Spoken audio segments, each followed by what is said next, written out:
Ami Renardo, bien le bonjour. Allez, aujourd'hui on va parler d'un jeu qui va marier jeu de cartes et conte de fées, il va s'agir de Once Upon a Draft.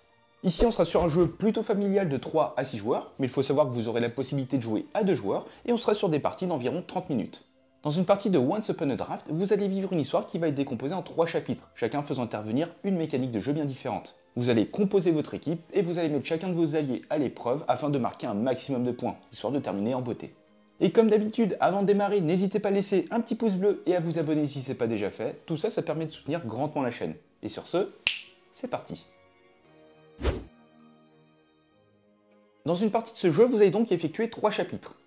Vous aurez un premier chapitre où vous allez devoir drafter des cartes, le chapitre 2 où tel un jeu de pli, vous allez confronter vos cartes, et enfin le troisième chapitre où vous allez combiner vos cartes.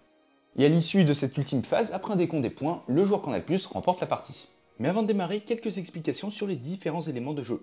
Vous aurez tout d'abord les cartes, vous allez pouvoir retrouver un nom, une valeur qui sera utilisée pour le chapitre 2, une catégorie, et enfin une capacité qui s'appliquera au chapitre 2 et 3 si aucun saut n'est renseigné. Sinon, vous l'appliquerez au chapitre inscrit. Concernant les points, vous allez retrouver divers éléments, avec des étoiles avec une valeur de 2, des cœurs avec une valeur de 1, et les gemmes où il vous faudra en avoir 2 pour avoir un point. Et malheureusement, une gemme toute seule ne vous fait aucun point. Durant le premier chapitre, après avoir reçu 8 cartes, vous allez en choisir une que vous allez mettre devant vous, et vous allez passer le reste à votre voisin de gauche. Vous allez réitérer ce processus jusqu'à ce que vous ayez récupéré 7 cartes. La dernière carte sera ainsi défaussée. Et vous serez déjà prêt à entamer le deuxième chapitre. Par contre, si vous jouez à 3 pour une meilleure expérience de jeu, après avoir reçu vos 8 cartes, vous allez en drafter 4. Vous allez défausser le reste et vous allez redistribuer 8 cartes à chaque joueur. Et vous allez de nouveau drafter 4 cartes, ce qui vous fera une main totale de 8 cartes et non 7. Lors du deuxième chapitre, en commençant par un premier joueur, celui-ci va jouer l'une de ses cartes en main. Vous jouerez ensuite à tour de rôle en faisant de même. Et le joueur qui a placé la carte avec la plus grande valeur va remporter une étoile. Vous appliquerez ensuite l'effet de vos cartes jouées avant de la mettre de côté. Il faut savoir qu'elle sera réutilisée lors du chapitre suivant.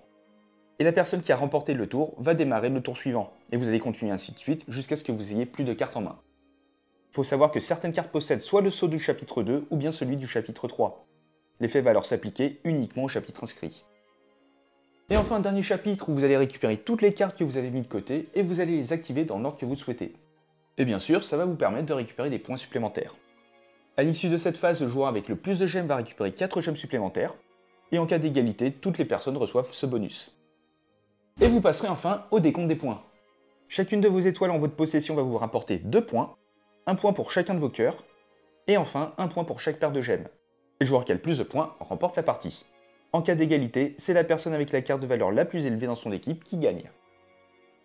Il faut savoir qu'il existe une variante avec 2 joueurs où vous jouerez également avec 2 joueurs fantômes lors du chapitre 2. Lors du premier chapitre, une fois que vous avez vos 8 cartes, vous allez en choisir 2. Vous en placerez une face cachée devant vous comme d'habitude, et l'autre vous la mettrez à droite. Il y aura donc 2 piles de cartes qui vont se former entre les 2 joueurs, et ça va constituer le paquet des joueurs fantômes. Vous allez ensuite échanger vos cartes avec votre adversaire et répéter ce procès jusqu'à ce que vous n'ayez plus de cartes en main. Vous allez de nouveau distribuer 8 cartes à chacun en faisant de même. Et au passage, vous mélangerez les paquets des joueurs fantômes. Lors du deuxième chapitre, après avoir déterminé un premier joueur, comme d'habitude, vous allez jouer une carte et continuer dans le sens horaire. Lorsque c'est au tour du joueur fantôme, vous placerez tout simplement la première carte du paquet.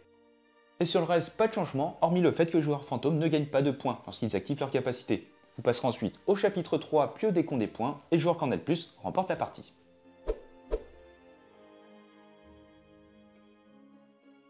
Et voilà, c'est la fin de cette vidéo. Un grand merci à vous de l'avoir regardé jusqu'au bout. Si le jeu vous a plu, n'hésitez pas à utiliser le lien qui est en description. Et vous pouvez très bien laisser un petit pouce bleu, commenter et vous abonner, ça fait toujours plaisir.